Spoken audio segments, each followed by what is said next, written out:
Halo, saya akan membahas mengenai sosial media dan metaverse. Sosial media adalah sebuah aplikasi yang dapat berkomunikasi antara seseorang dengan orang lain lewat alat elektronik, yaitu handphone. Dengan sosial media ini, manusia dapat berkomunikasi jarak jauh, bahkan bertemu secara virtual. Adapun kelebihan dan kekurangan dari sosial media ini.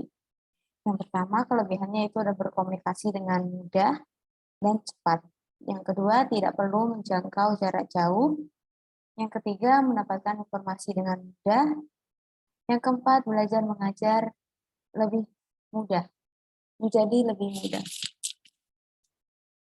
Biasanya itu adalah kekurangan. Kekurangan yaitu yang pertama ada kendala biaya dan sinyal. Yang kedua itu sosial media membuat anak muda tidak fokus dalam belajar.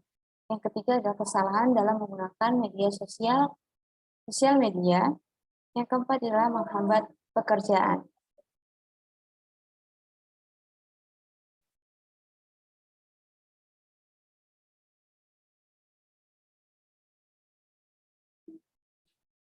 Selanjutnya, dengan adanya kelebihan dan kekurangan ini, kita sebagai pengguna harus efektif dalam mengatur waktu untuk bermain sosial media dan sekiranya menghindari hal-hal yang tidak patut seharusnya dilihat, yang seharusnya untuk dilihat.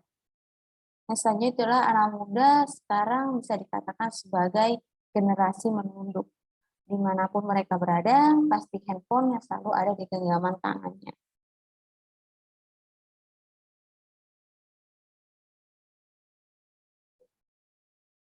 Bahkan mereka tidak mempedulikan akan lingkungan sekitar mereka, yang sehingga mereka hanya fokus pada handphone mereka masing-masing, dan tidak heran juga begitu pula yang dilakukan oleh orang-orang yang lebih tua.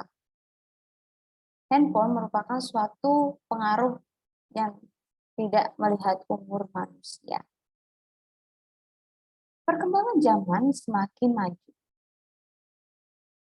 Alat-alat teknologi pun semakin maju dan banyak teknologi baru yang diciptakan, yaitu salah satunya adalah metaverse. Metaverse merupakan dunia virtual 3D, 3 dimensi, yang diciptakan menggunakan teknologi augmented reality, virtual reality, dan video, yang dimana pengguna dapat merasakan hidup dalam dunia virtual. Metaverse ini sudah pernah dicetuskan oleh Neil Stephenson dalam novel fiksi ilmiahnya yang berjudul Snow Crash pada tahun 1992. Menurut Stephenson, Metaverse merupakan sebuah ruang digital berbasis virtual yang menggabungkan beberapa teknologi seperti augmented reality dan virtual reality. Pada awalnya, Microsoft sedang bereksperimen untuk membuat enterprise metaverse itu sendiri, sementara Facebook baru saja membuat grup metaverse divisi Reality Labs mereka. Ketika mendapatkan investasi sebesar 1 miliar US dollar pada April 2021, Epic Games mengungkapkan bahwa mereka akan menggunakan dana itu untuk merealisasikan visi mereka untuk membuat metaverse. Tujuan dari diciptakannya metaverse ini bukan lain untuk menjadi platform komunikasi yang modern dan mempermudah setiap orang untuk melakukan aktivitas sehari-hari, seperti bekerja, bermain, bersosialisasi, bahkan konser secara virtual. Metaverse secara lebih singkat bisa dianggap sebagai internet yang diberikan dalam bentuk 3D atau 3 dimensi, jika selama ini kehidupan manusia dalam sosial hanya bertatapan di layar, maka Zuckerberg menggambarkan metaverse sebagai lingkungan virtual yang bisa dimasuki lebih real secara 3 dimensi. Bisa dikatakan itu adalah komunitas virtual yang saling terhubung, di mana orang-orang dapat bekerja, bertemu, bermain dengan menggunakan headset realitas virtual, kacamata augmented reality, (IR), aplikasi smartphone, atau perangkat lainnya. Langkah-langkah memasuki dalam dunia metaverse ini, yang pertama adalah pilih platform untuk masuk ke platform metaverse. Yang kedua, pastikan kamu sudah menyiapkan handphone atau handset dan kacamata IR atau VR. Yang ketiga, daftarkan diri kamu untuk masuk ke salah satu platform metaverse. Jika sudah terdaftar, masuklah ke dunia metaverse.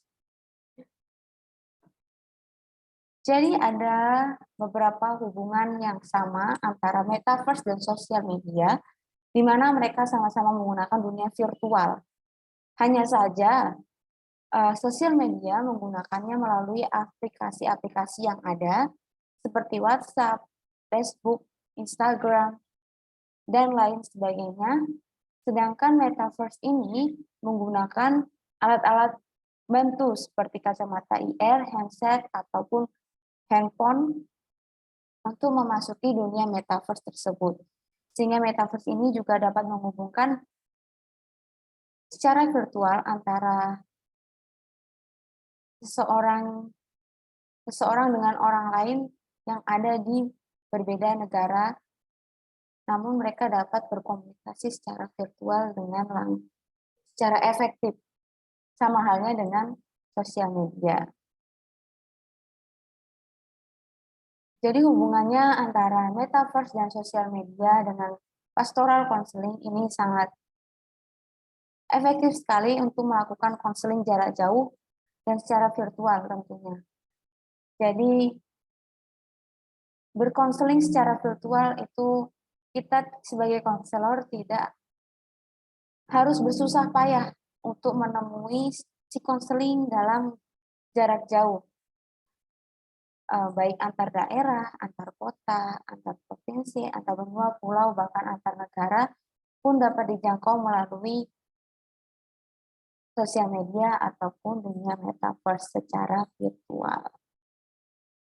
Jadi sekian penjelasan dari saya mengenai sosial media dan metaverse ini. Sekian dan terima kasih.